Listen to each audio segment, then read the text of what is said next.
A very good evening, a warm welcome to Dan Really Likes Wine, brought to you by Norman Goodfellows. Welcome to a Youth Day special. Well, technically, Youth Day was yesterday, but the spillover from Sunday gives us Monday off, and very happily so, and gives us a chance not just to have a celebratory show today, but also to touch on a couple of elements of yesterday before we kick in with the wine. It was just a week or two ago, I think, that Wine Mag had their next generation winemakers under 30 celebration, and that showcased a big chunk of our wine industry, not just winemakers, but assistant winemakers and sommeliers and marketing teams and viticulturalists, and a huge number of people in South African wine who sit very much in that youth space. I think I probably just nudged out of it myself. The attempts to dress as cool and young as possible today, notwithstanding, but it's a chance today to raise a glass to the next generation of South African wine excellence, and it really is there. And I'll ask our guests about that at some point this evening, because we've got some incredibly exciting young wine talent in South Africa, not just wine making talent, but wine talent across the board in this very vibrant industry of ours. So it's a good day to be raising a glass. And yes, of course, the important part, remembering 1976 and the Soweto uprising and the young kids in Soweto who had such an impact on South Africa. And if you haven't been, next time you're in Johannesburg, if you're not watching the show from here, the Hector Peterson Museum in Soweto is a very sobering, very heart-rendering, very emotional space to visit that delivers an incredibly hard-hitting history lesson. It also leaves you with immense admiration for those children of 1976. So that's the important one to remember today. But that spirit of youth spills over into today's show. And so we do raise a glass to all those young people in South Africa. They're doing so much for our wine industry. And two of them are on the show today. They're not quite in the youth bracket. They both look it, though. They both have the annoying habit of refusing to look any older at all. One of them is South Africa's foremost wine writer who wins awards around the world on a weekly basis.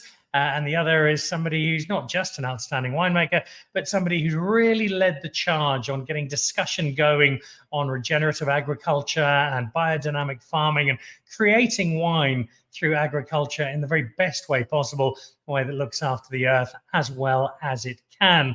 And he does that not just by speaking, but by actually getting his sleeves rolled up and getting it done himself. The estate is Reyneke, and Johan himself is on the show. We're also hoping that Bruce Jack will be joining us on the show, if we can sneak him on during the course of the evening. And they'll be joining as two of the 18 trophy winners from last week and the very first edition of the Fine Wine Awards with American Express that were overseen by the aforementioned wine writer extraordinaire. Malu Lambert was the chief judge. He's probably got a far more glamorous title. She can give it to me shortly. And oversaw a really cool selection of South African wine people who assessed some terrific wine and came out with some very, very worthy champions. Reyneke and Bruce Jack amongst those champions. We'll discuss both them, some of the others, and find out from Malu if we really needed another wine awards, and if so, what makes this one different. So all that's to come on our special edition on Youth Day of Dan Really Likes Wine, brought to you by Norman Goodfellows. Coming up in just a moment. First of all, though, let's have a quick look at some wine news.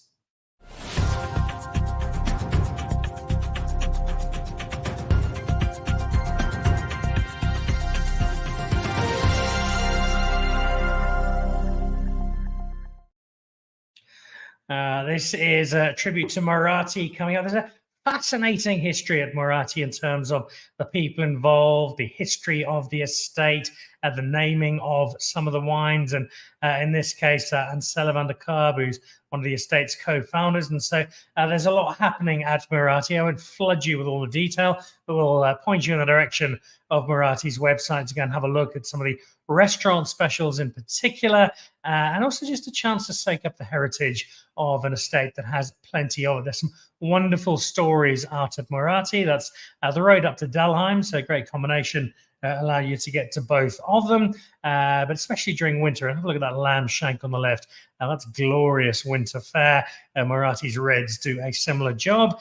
So if you feel like a bit of wine history coupled with some really good Stellenbosch wine and some terrific food as well, then the month of June, which is now, we're almost halfway through it, but you've still got a couple of weeks left to drop in on Marathi, soak up that heritage, and have some pretty good food and wine as well through the month of June.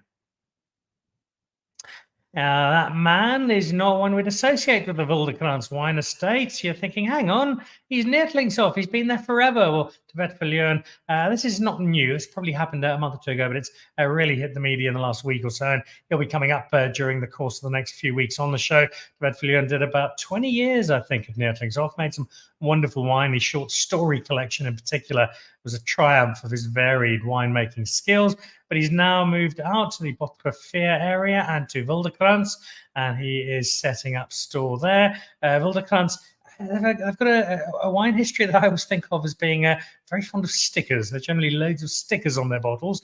But beyond those, there has always been some very nice wine. And I think Devet is perfectly poised to take that to the next level. So we wish Devet the best of luck, and we'll have him on the show in the coming weeks. And then this is the Luxurious Marble Circus by Investec. The tickets are now officially open. And you can see from there, the middle section is partly sold out. From the other sections, depending on exactly what you want to do, taking in the more relaxed feel, the slightly more formal, the full-on grand dining space brought to you by Marble.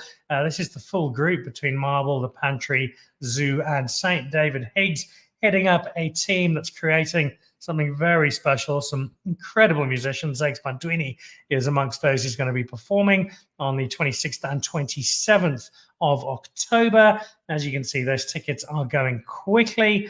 So jump online, grab them if you like. So we just have a look at what's happening. Once you have had, I suspect you'll be wanting to get some tickets and put that one in the diary. Happening out in Muldersdrift, 26th and 27th of October.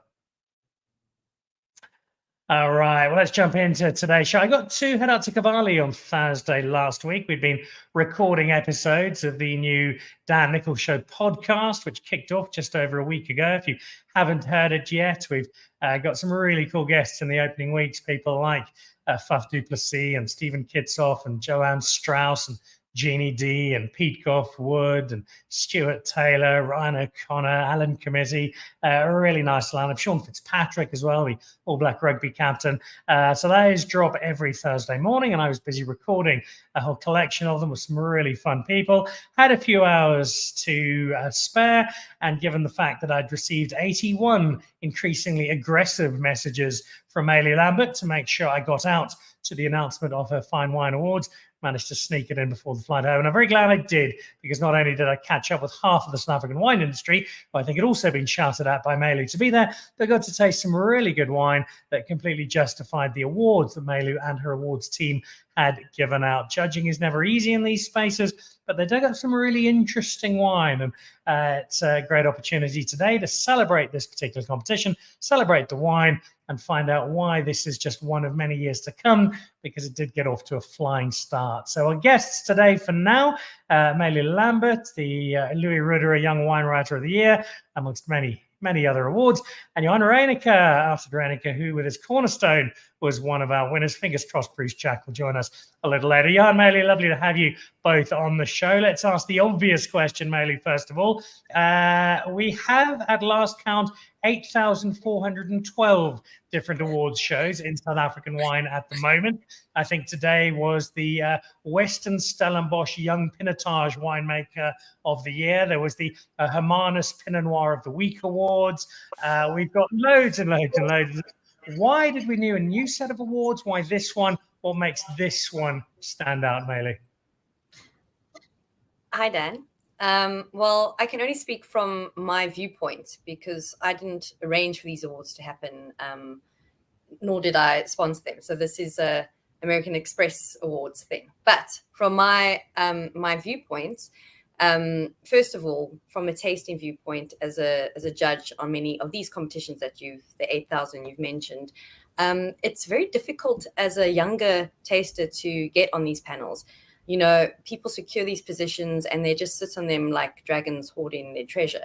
And it's always amazes me how there is no drive for mentorship of the next tasting generation, because we have to keep our industry alive. We have to keep it thriving and dynamic, and we have to pull people through the ranks and train them.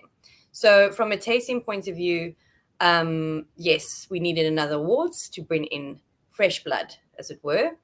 And I think the results speak for themselves. So the other viewpoint is the wines.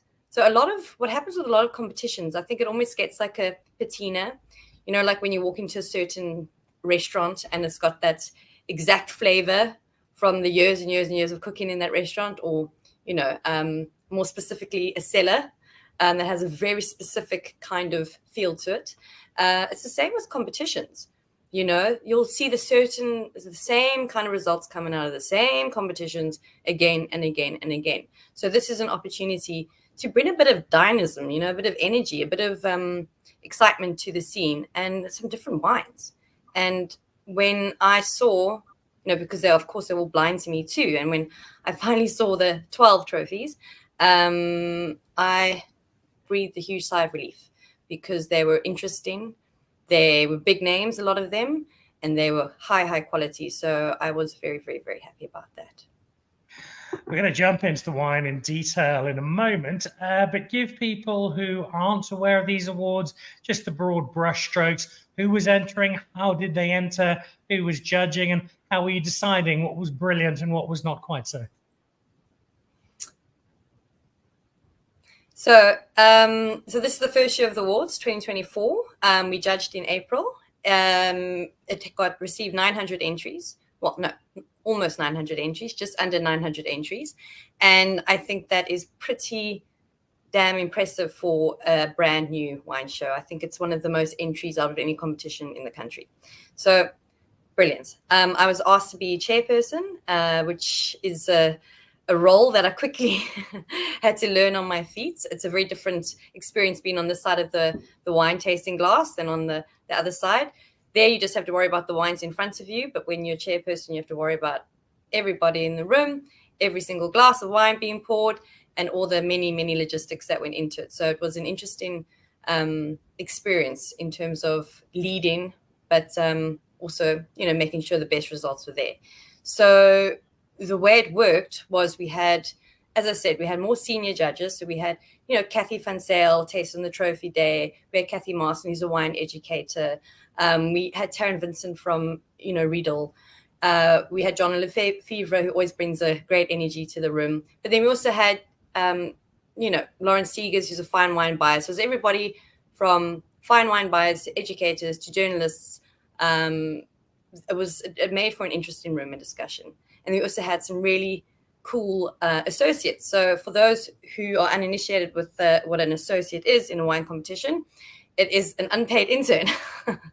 Basically, it's an opportunity to sit at the table, taste the wines, engage with the discussions, write the tasting notes, score the wines. So you behave exactly as you would if you were a judge. Your score just doesn't count in the end. But what I said in my opening talk to all the judges was, listen, your score might not count, but your opinion does. And I was an associate many, many times, and sometimes my opinion counted, and sometimes it made the difference for a wine. And that's what's important. And it's a training ground. So associates, we had amazing associates. We had Matthew Freemansel from Leo's. We had Tanashi from Creation. We had Armand from Jan Restaurant. And I really wanted that to be an interesting, exciting space. And people from all different sides of the wine industry, because we all view wine differently. And I found their opinions so compelling. Anyway, so on to your next question. I'm trying to remember what you asked there, Dan. How did the mechanics work? Well, it was based on the 100-point scale. So 85 to 89 is a bronze, 90 to 94 silver, 95 and above gold, and then top score in the class trophy. All in all, there were 18 categories. There were a lot of wines to taste. It was a lot. And there were 12 trophies awarded out of those 18 categories. And every high silver and every gold crossed my table for me to taste. And if I had concerns or excited concerns or whatever, if I wanted to talk about the wine, then I went to that table and we interrogated and we discussed. And I very much believe in open dialogue in tasting. I don't believe in competitions where you go and you sit in a little cubicle and you write your score and you post it off to Santa. And what's the point? Wine tasting is it's very badly paid. and that's just the way it is. But the reason I do it is because I'm interested. I want to have these discussions. I want to know what your viewpoint on that wine is and why. And then, we can discuss why my viewpoint is the way it is. So I very much believe in discussion, and that was integral to the heart of this competition, was also integral to the learning experience for the younger tasters. Did I answer your questions? You answered them brilliantly. Now, I did apply to be one of these unpaid interns, and was told that Malu would get back to me when she had a gap. So didn't make it this year. Maybe next year. Fingers are crossed. The smile you're about to see is from one of our winners. But before we talk about his victory and about the competition entry, let's look at the competition as a whole. Johan, lovely to have you back on the show, and welcome home, because I know you've been traveling over the last little while. Tell me a bit about the winemaker's perspective on entering competitions like this. There are many of them, as we said at the top of the show. What for you as a winemaker dictates, yes, I'll have a crack at this one, I'll maybe leave that one, and what makes these awards or these ratings worthwhile to you? Dan, such a pleasure to be on your show, man. Warm greetings to everybody from the tasting room here at Reyneke in Stellenbosch. And what made us enter this competition?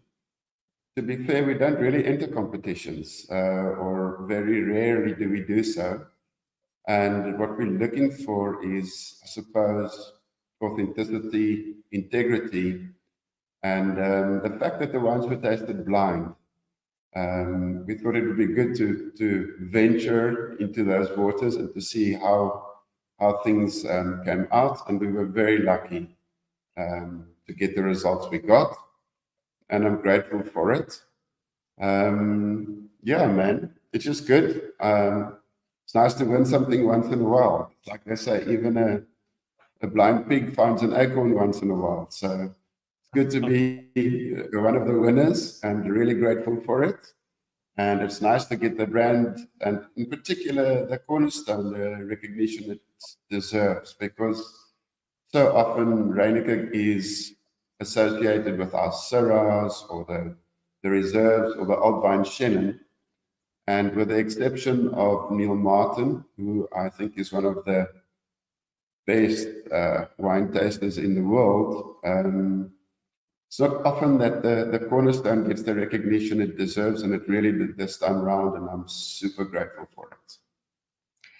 The Cornerstone is a wine with a terrific story, and while that story won't have been picked up by the blind tasting judges, it does add an extra level of resonance to this win, and I'll ask you to give us that story and the importance of it just a little later on in the show. I do want to ask you, though, as a winemaker, again, there are so many different awards one can enter. You guys are quite judicious and specific on where you do decide to show the wines that you make. When you get the feedback, it doesn't make or break your wine, doesn't make or break you as a winemaker. But I'm sure that there are some awards, and I suspect that these are amongst those that do, as a winemaker, just give you a little extra reassurance and put a little spring in your step when the news filters through that you've come out on top. Absolutely. It really does. And, it's one thing to do well in a cited competition, especially if you have a brand that's been around for a while. And I think if it's completely unsighted and the caliber of judges are basically the same as the ones who tasted in this competition, it really means a lot to us. It's nice to get a bit of recognition, like I said before, especially if it's authentic and smacks of integrity. So to do well in the specific competition was really good for us, and we need it. It's nice to do well once in a while, and it gives you a bit of a spring in your step and a bit of motivation to keep on doing what you're doing. I don't think you really need too much more motivation, because you've had terrific success with the wines, and this one is another example of that, and we'll get some background to the wine in a moment. I see Armand from your team is amongst those watching. Derek Prout-Jones, I think, is still up the West Coast drinking fine wine, as he tends to. and always supporting the show, for which we are really grateful, amongst those watching on Instagram at the moment. Right, let's head back to our judging chair. And let's kick off with this particular wine in the context of a number of the brands who did take part. When you start off something like this, Malu, there is always an air of uncertainty. How's it going to take part? Will it be the success we hope that it will be? And when it comes to a wine competition, a huge part of that is getting some of the big brands to take part, because although you certainly want to dig up some unknowns and some new names, you do need the authenticity that a brand like Reyneke gives. And you had quite a few brands. Tell me about that element and about the reward as a chair, the relief perhaps of looking through the entry list and going, aha, I see who's here and I'm happy. So what I want to say, and what I want to say to Johan as well, is that we were incredibly strict. We were so strict. If we're talking about, almost 900 entries, only 18 of those entries got gold. 12 of those got trophy, and 341 silvers. So we were very, very, very, very strict, and that was important to me because I didn't want it to be one of those, here's a gold for you, here's a gold for you, here's a gold for everybody, because immediately you lose that integrity, which you were speaking about, Johan. So I'm glad that you saw that and recognized that, and I'm glad we could deliver that for you. So Dan, when you ask, yes, it's incredibly nerve-wracking because it's a fairly big deal attaching your name to something. And I was attaching my reputation to this competition. And, I'm Mr. Tasting Blind along with everybody else. But at the end of the day, the hammer falls with me, right? And when I saw that final top list of wines, I breathed a huge sigh of relief. And, what I said at the awards last week is that we have a saying in this industry, and that list is bulletproof. I mean, the top Sauvignon Blanc is the Drift Berriot from Bruce Jack, which is a phenomenal Elam cool climate Sauvignon Blanc. You can't go wrong.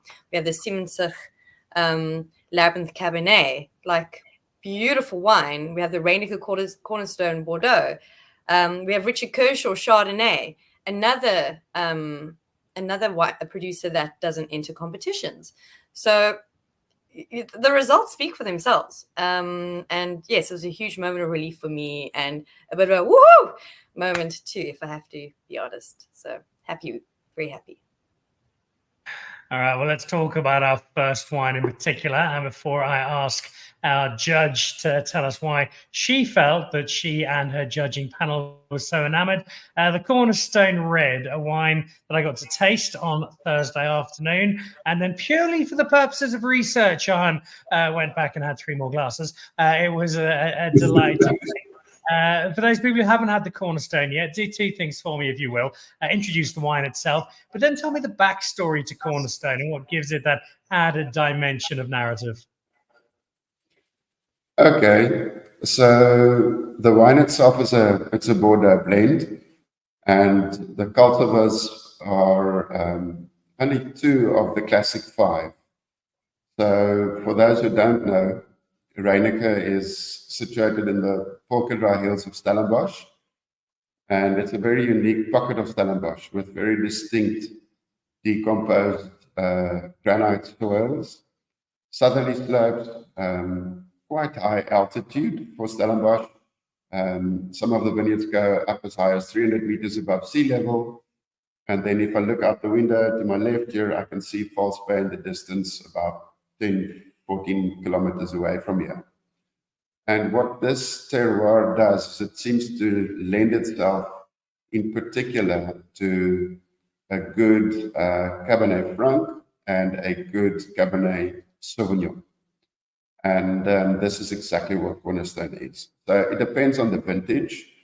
What we want to do is to make honest and unique wines that really reflect who we are as a farm. So we're looking at minimum intervention in the cellar and in the vineyard. But we also want to give the best offering of the season to people who drink Reyneke. And in this specific vintage, it was a about an 85% Cabernet Franc and a 15% Cabernet Sauvignon, which is not the case necessarily every year, but that was just the best example of what we had to offer. If I can talk about the vineyards themselves, as a farmer, I find it a lot easier to work with Cabernet Franc. I think the job of a good wine grower is to look for balance in the vineyard. And Cabernet Franc that lives here on these slopes seems to just lend itself to that. So if I talk about balance, I'm talking about the balance between growth and yield. And in, for example, a very wet season, you would have incredible vigor, and then the vineyard manager would have to really try and reduce this growth so that some of this energy is spared for later in the season when it comes to the ripening of the bunches. And in a dry year, the opposite. If the yield is too high, you would then have to drop some of the bunches just to make sure you get this perfect balance right. But Cabernet Franc really is the easy child in the family. It doesn't seem to offend anyone, it fits in well with everyone, and the same in the cellar. So what we'll do is we'll do whole clusters or whole bunches. We obviously, well, not obviously, but we harvest everything by hand in crates on our farm. This goes to the wine cellar. The whole bunches then go into a crusher de stemmer, and all of this ends up in raw concrete fermenters for about 3 weeks for the primary ferment, and thereafter we would press the grapes and take the juice to old French barriques for the better part of the remainder of a year to just become what they can become in as honest and unique way as possible. The Cabernet Sauvignon, I must be honest with you, I find quite challenging. For those who don't know, Cabernet Franc and Sauvignon Blanc would be the parents of Cabernet Sauvignon. And if you look at a Sauvignon Blanc grape, it's usually small clusters and really small tight little berries. And if you do this in a red wine like Cabernet Sauvignon, and it seems to have inherited this trait, then things can become quite austere, especially if you farm regeneratively or organically or biodynamically like we do, and you have all kinds of weird and wonderful plants and herbs and cover crops that live amongst the vines in the vineyards. And then if you add the poor granite soils and everything else, one must be careful or mindful how one works with Cabernet Sauvignon. So what we do there is we try to give a bit more love in the vineyard, and perhaps a bit more, I wouldn't say Johan, our fantastic vineyard manager, is perhaps a bit more prudent in weed management in the Cabernet Sauvignon vineyards. Give a little bit of extra compost so the vines can relax a bit more. And then in the cellar, Barbara and Armand and the team actually destem the individual bunches, and you have a long sorting table where the individual berries run down. They make sure nothing that isn't absolutely perfectly ripe and happy ends up in those concrete fermenters that we spoke about. And then I must give a shout out to Gottfried Mock, the winemaker from Buchenwaldkloof. The two of us did a tasting in London a few years ago, and he gave me some sound advice. He suggested that we ferment a bit of the Cabernet Sauvignon in new oak barriques. And his explanation was that there's some natural sugars in the wood that gets assimilated in the wine.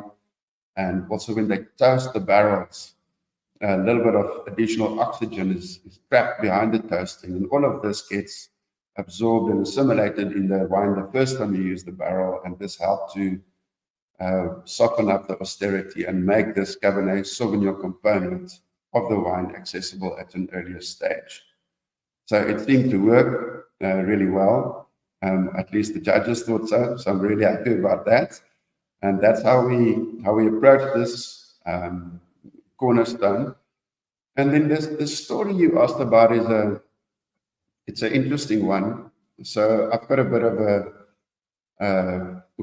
a unique introduction to the wine industry in that I have no formal education in viticulture or oenology whatsoever. And as a student, I just worked in the vineyards to earn some extra pocket money. And one day in particular was freezing cold, and I love surfing. So I went home and I put my wetsuit on and went back to actually a block of Cabernet Sauvignon that we were pruning back in August, right back in the day. And I looked at my colleagues that were working with me, and all they could do is they were also as cold as I were, or even more so. And they didn't have the fortune of owning wetsuits, and they just took newspaper and put that in their shirts and in their pants, in their shoes. And at the time, I was quite taken aback by this, because, you know, wine is such a beautiful product, and it brings happiness and joy to so many people and occasions. And here it came from something that wasn't joyful and beautiful at all. And I took that to heart, and I looked at all these fancy wineries, and I thought, well, maybe if we start our own wine business, we can literally lift ourselves out of these dire straits and become wealthy. And we had a little cow shed at the time, and we had 2 cows in this cow shed, Daisy and Clanky. And I took Daisy and Clanky out of the cow shed, and I made a very elementary Cabernet Sauvignon. And then the following year, we invited the bank manager to the farm, and I showed him the wine and asked him to lend us a couple of million rand so that we could start a wine business. This poor gentleman was obviously taken aback, and he did his best to dissuade us, and he was quite brutal in putting it out there that many rich people enter the wine industry and lose a fortune. And, you know, we were starting on the back foot already. But being young and rebellious at the time, I thought I was going to persist, but my colleagues declined. And that to me was sad, because I think even if life is a struggle and you're poor, you should at least still have a dream. And then that night, it was just chance, or perhaps not, maybe synchronicity, I have no idea. But I read the work of an Indian philosopher, a guy called Amartya Sen. And Sen held the PPE chair in Oxford at the time. And that's for politics, philosophy, and economics. And Sen said, if you want to empower people, it's quite simple. You must just give them choice. So we had another meeting with my colleagues, and I said to them, guys, I'm going to go for this wine thing, as mad as it seems. But, you know, you must have a dream. And what is your dream? And if you had a choice, what would you do? And they said, you know, to be honest, we don't really have a desire to start a wine business, but we would love to have houses, and we would really like education for our children. And the reason being that they were free to stay on the farm, and they had done so for many generations. But in order to stay there, they had to work there. And they thought perhaps, you know, the kids might want to become something other than farm laborers. Perhaps not. But at least they would have the choice. And then many of them had to leave school at a young age to help their parents put food on the table. And they didn't have the privilege of a good education. And I think they really wanted their children to have a good education. So I went out, borrowed lots of money to start Reyneke Wines, found an estate agent. I remember his name was Desmond. And Desmond went out with my colleagues. There were 8 people in total, or 4 families that I used to work with in the vineyards, and bought them houses. And we offered to pay a deposit and pay the bonds on their houses. And then we also promised to send their children to university if they just wanted to do so one day. And some time went by, and it was time to pay back the bank. And it was so embarrassing, Dan and Malu, you guys both know the story, but because Reyneke was so unknown, I couldn't give the wine away, let alone sell it. I remember sending faxes all over the world. It was before the days of emails, and nobody replied. And then I just got really lucky. This lady came for a tasting. Her name was Barbara, and she worked for CNN, for the broadcasting company. And they had a big Africa Journalist of the Year award coming up in Johannesburg. and she was looking for wine. And luckily for me, she chose the Cornerstone. And I was put in a position where I could go to Johannesburg, have a bottle of Cornerstone on every table. And I think there were about 2,000 people who were invited to this event. So that was a lot of wine. And then I had to hand over the prizes to the winning journalists, which was very intimidating because I was in my 20s and I got the names wrong. These were journalists from all over Africa, and I was sweating in the light. But my absolute highlight was the next day when I was in the same room as all the important people from CNN, and in the door walked Madiba, Nelson Mandela. And I had the opportunity to meet him. And I'll never forget, I held his hand and I just had no idea what to say. And he was so obviously used to this being such a significant force of a person that he just told me to relax and to tell him what my name was and what I did. And then I couldn't remember my name. And eventually it came to me and I shouted out, I'm Johan and I'm a farmer. And as soon as I did that, I felt so embarrassed because here was Madiba, released from jail. Here I was a farmer, and I was white, and I was Afrikaans. So not considered like, the most liberal person in South Africa at the time. But he was such an awesome person. He didn't skip a beat. He just said, Johan, vertel my, hoe gaan het met ons boere? And that was Madiba for you. So today, many years later, we still celebrate this ethic. We see the workers as the cornerstone of our house, the foundation of our business. We understand that you can't get good wine without good grapes, and you can't have good grapes if you don't have good people. And my amazing person is a colleague of mine. His name is Andre Jacobs.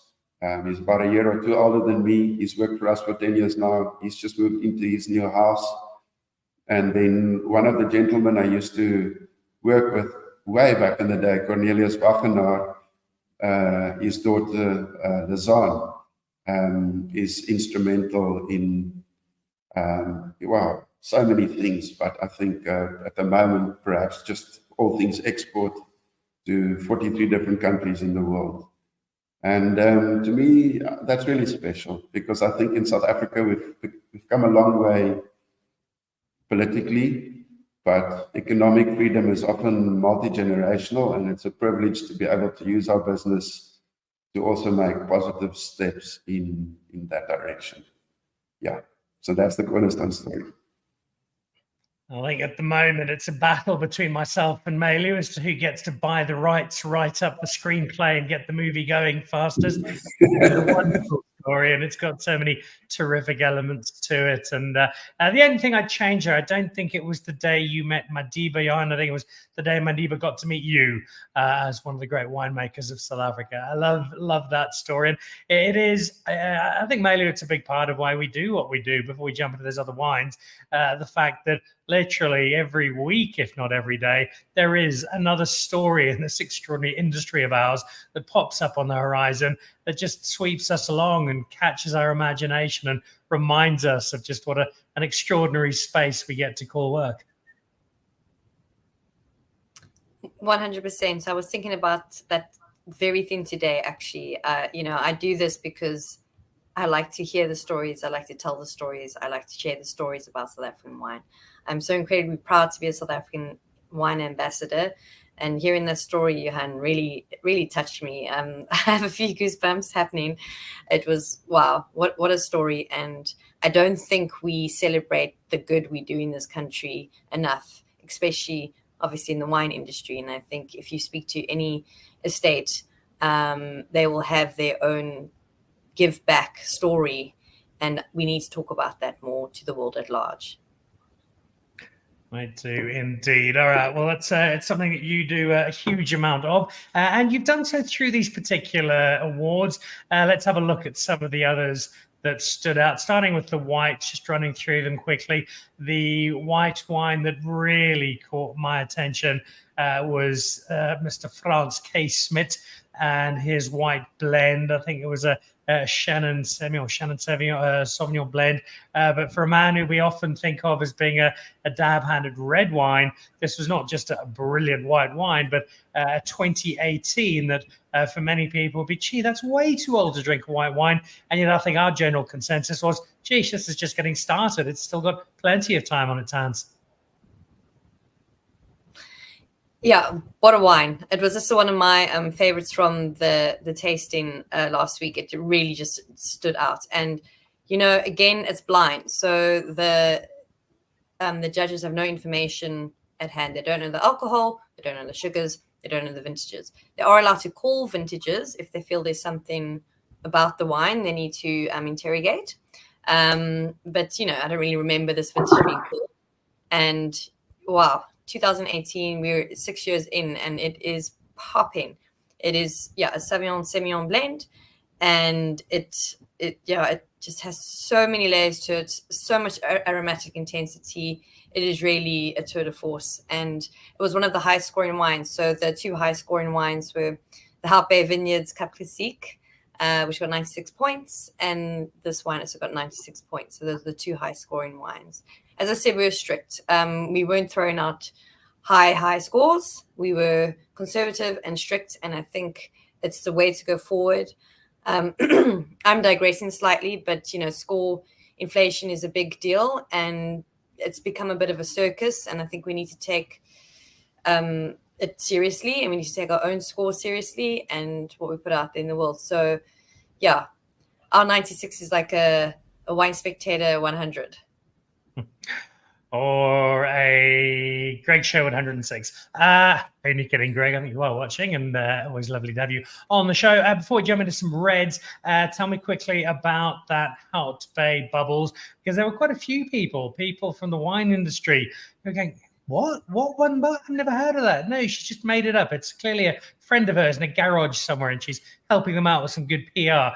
Tell me a bit about what, even amongst the wine cognoscenti last week, was something of an unknown quantity. Well, just because I'm in Nerdhook and then Hout Bay, it doesn't mean we know each other, Dan. Okay, gosh. So they were new to me too. I don't know too much about them other than that wine, the Cap Classique was fantastic. It was beautifully dry. It's from vineyards in Hout Bay.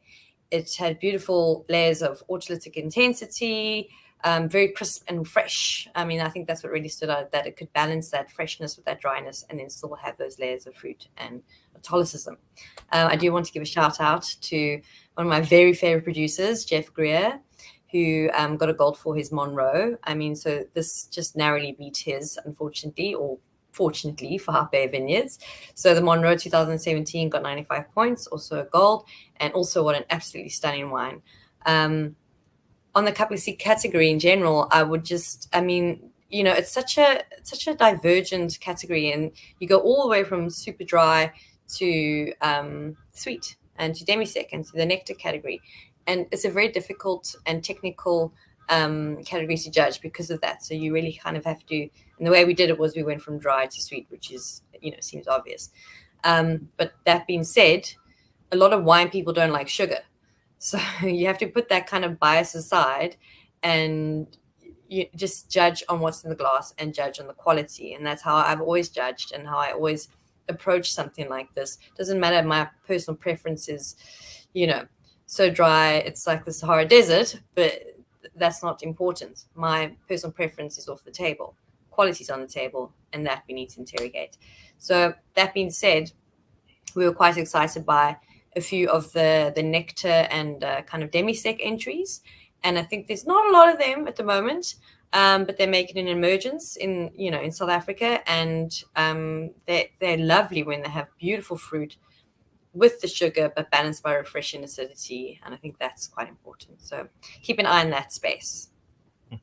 All right. There was also an incredible Chardonnay from Richard Kershaw. But if we try and give you the name, we'll need another 22 minutes. It's full of things like clone and various numbers and letters. But a terrific wine. Before I look at the reds with Malu Grant, Saul's watching. Hi, Dan. I haven't had the Cornerstone yet, but I'm going to try it now. Sounds interesting. And that's Grant watching over on YouTube at the moment. Watching on Facebook is my dear mum. What a story, says Helen Nickel in response to Johan and his recollection of the Cornerstone and the associated wine brand with it. It really is a wonderful, wonderful story. If you just joined us now, make sure you catch up on the recorded version.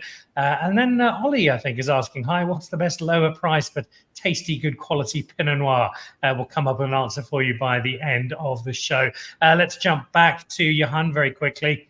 That broadly speaking on that white wine category, some terrific bubbles. I think the Hout Bay one, I'm not sure if you'd heard of it. It was new to me. But when you see this balance of somebody who's very much a newcomer to the industry, and then you see Franz K. Smith with a blindingly good white blend. You see a Richard Kershaw, the king of the clone, delivering yet another staggeringly good Chardonnay. For me, it's a really nice showcase of the two ends of the spectrum.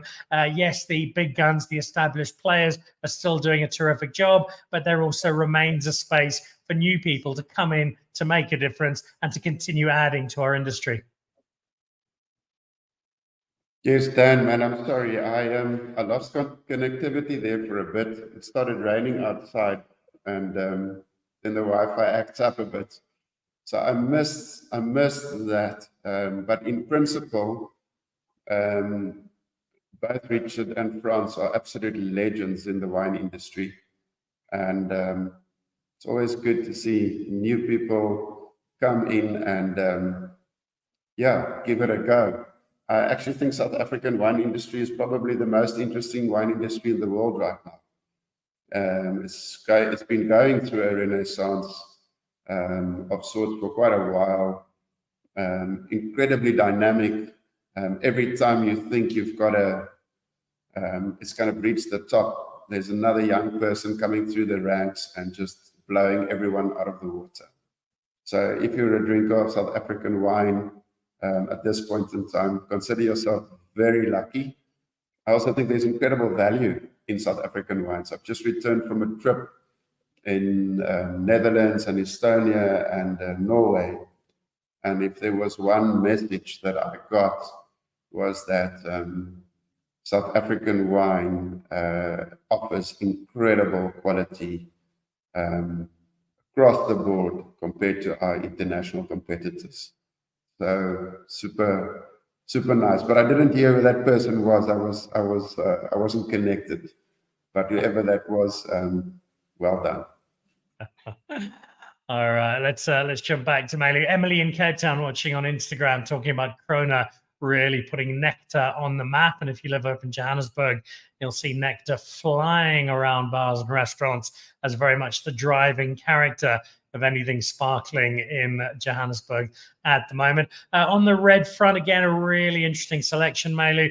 Had a good taste and a catch up with Pierre Val and his Survivor Pinotage. And again, one of those Pinotage that has taken the rough edges off and delivered a wine that's got a fullness and a richness, but there's still an elegancy and a lightness of touch to it. Beautiful Cabernet Sauvignon from Simmonsig. I think I sometimes forget just how well they make that particular wine. Those were two of a category that, again, much success and some really interesting wines in terms of the range that delivered the top honors.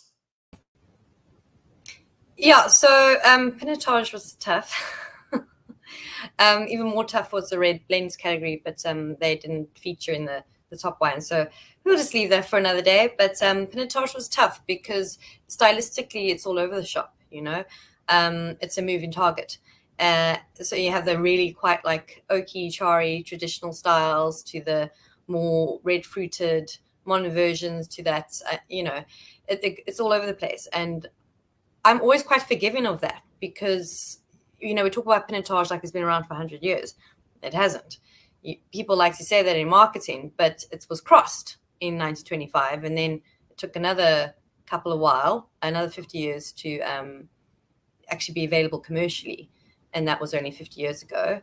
And still today, I think we only have 5 clones. I mean, you compare that to like the thousands of clones we have of Pinot Noir. So it's very much it's a baby grape, you know, and aren't you a bit kinder to babies, especially as they go through adolescence. So it's finding its feet, and we very much saw that with the tasting. And what I loved about the winning wine was that it straddled those worlds of the newer, kind of more polished, fruity expression of Pinotage, and also the more traditional. There was oak, there was spice. It was grounded in traditional winemaking, but it shone, you know. So it was the best of both worlds, and I think that really stood out. We have, I think, you know, initially we thought he was stuck on his private jet, but it looks like he's managed to land. And I think, just to wrap up the show, we've got a very quick glimpse of the royalty that is Bruce Jack. I think we have got Bruce.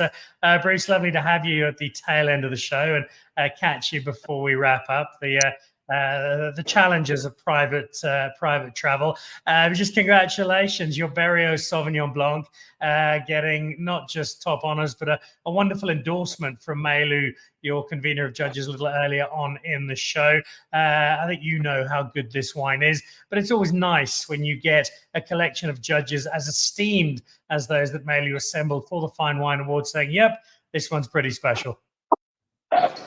Dan, thanks very much. Terribly sorry about that. And as you can see, I'm in an airport waiting for my luggage. So I wish it was private travel, but it's not.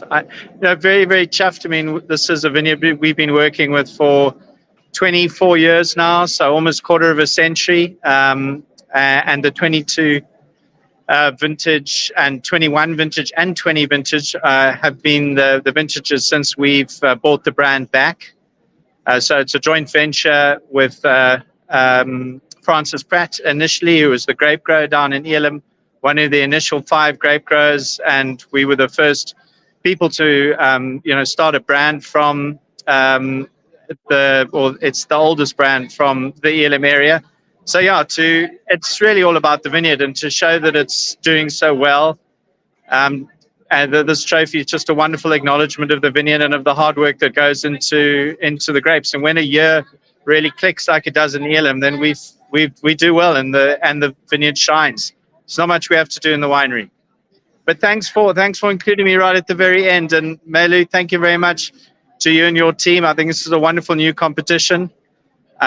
All competitions and all the excitement in the wine industry add to our lives and our experience, and we're very lucky and very fortunate to have another one. Thank you.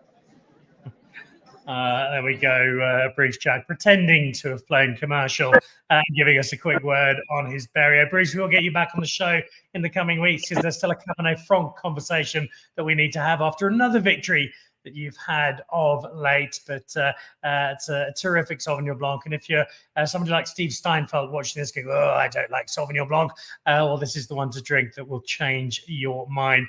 Just before we get a wrap from Malu, Johan, final word from you on these particular awards. Yes, it's great to have won something, and that does color the judgment slightly. We're only human, but it does appear to have been a really nice showcase of a very diverse selection of producers and some very honest and fairly serious judging. There wasn't anything given away for free here, and I think it's set the foundation for one that's going to go forward and be an important part of our wine show landscape.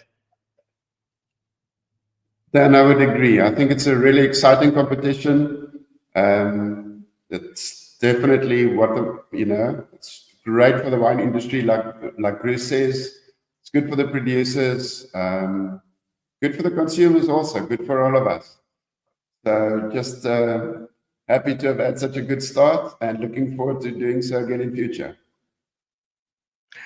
Congratulations again, and thank you for sharing the Cornerstone story. I knew it, but not in quite the detail with which you regaled us this evening, and it is a terrific one. And I think, Johan, I've got on the phone. I've got a friend of mine who does a bit of acting, based in Hollywood, originally Australian, but now in America, and he's confirmed that he's happy to play Johan Reyneke in the movie. So, Ronaldo, if you can just pop the photo up, I think we've got it.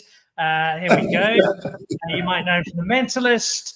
I think he'll be perfect playing the role of Johan Reyneke in Cornerstone, the movie, coming to cinemas next year. Screenplay by Malu and Dan.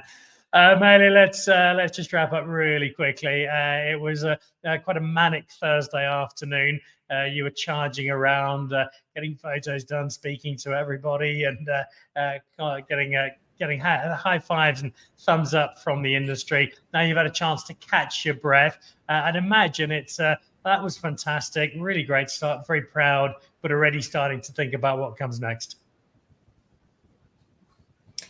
Yeah, it was a wonderful celebration and what a stunning estate and beautiful evening. And it was really great to taste the wines like that all together. So, sorry, my child is here. Go away. It's bar time. Anyway, so what I do want to say is that it was really also very special to, we haven't touched on the sweet wines. It was really special to taste, the Tierhoek non-vintage Chenin Blanc sweet and the Kranz fortified port style wine. And these types of wines always bring a little quiver to my heart because they are so very special and distinct, and they're not making them anymore. They're not making enough of them. And I think with sweet wines, so straw wines, natural sweet, botrytis wines, really Chenin Blanc is our secret weapon there. We are losing Muscat hectareage it's vanishing.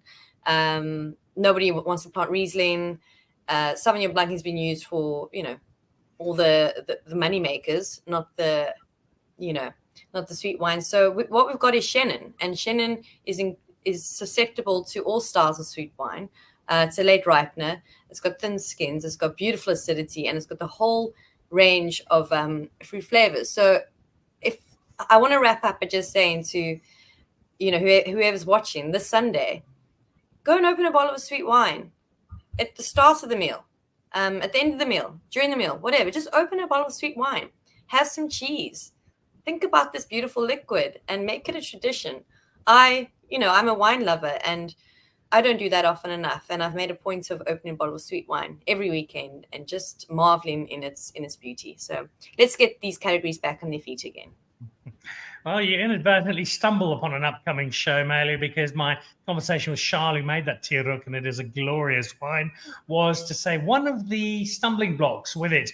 And it's a conversation we had a little earlier on in the year when we did the show from Sinalina with the wines of Groot Constantia and Klein Constantia, is that sweet wine as a name does no justice to something that's far more complex and nuanced and diverse than simply dessert in a bottle. And so we're going to be doing a show in the coming weeks trying to find a better name to celebrate this particular category. We celebrate it nonetheless because that Tierhoek was a terrific wine, and that's why it won one of the Fine Wine Awards with American Express, as did Johan's Cornerstone, as did 10 others. They were a terrific selection and a wonderful showcase of some of the best of South African wine. And it was that which I think underscored exactly why the Fine Wine Awards had a place in our wine show spectrum, and one that is set to continue. So, Johan, congratulations again on being one of the winners, one of the champions, and thank you for being part of the show.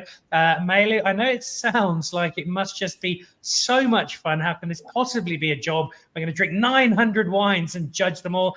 It's obviously a hell of a slog, and to get through all of that is a monumental effort. So to you and a really, really interesting team of tasters, judges, associate judges, well done. A huge effort. The results are terrific. Really nice seeing the first one. And hopefully I've already sent you 4 applications for next year, none of which you've responded to. But I live in hope that I'll somehow sneak onto the panel at some point in the next decade. But until then, guys, thank you both. Enjoy what remains of our long weekend. Johan, keep making wonderful wine. Malu, keep writing about it as beautifully as you do. We look forward to having you both back on the show again very soon.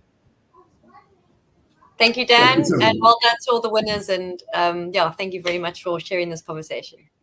There we go. Bruce, cheerio to you. He's just getting his 8 hand-fixed leather attaché bags out of his private jet and preparing to helicopter back to his estate. Bruce, thank you to you as well. So there we go. Bruce Jack for the Drift. His Berrios Sauvignon Blanc is an utter delight. That Cornerstone from Reyneke on its own is fantastic when you know the story behind it even more so.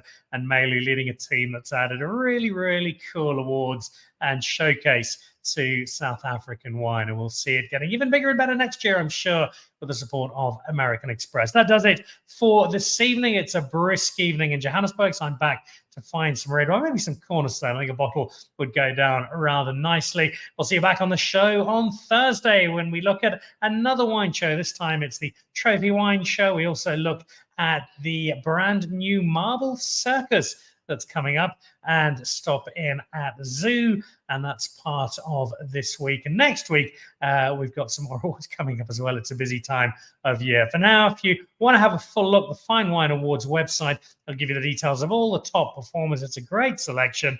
Again, grab some Cornerstone, grab some Barrio, grab some of that Tieruk dessert wine, and celebrate some wines that Malio judges thought was pretty damn good. That does it for this evening. Enjoy what remains of Youth Day. We'll see you back later in the week. This is Dan Really Likes Wine with Norma Goodfellows. Goodbye.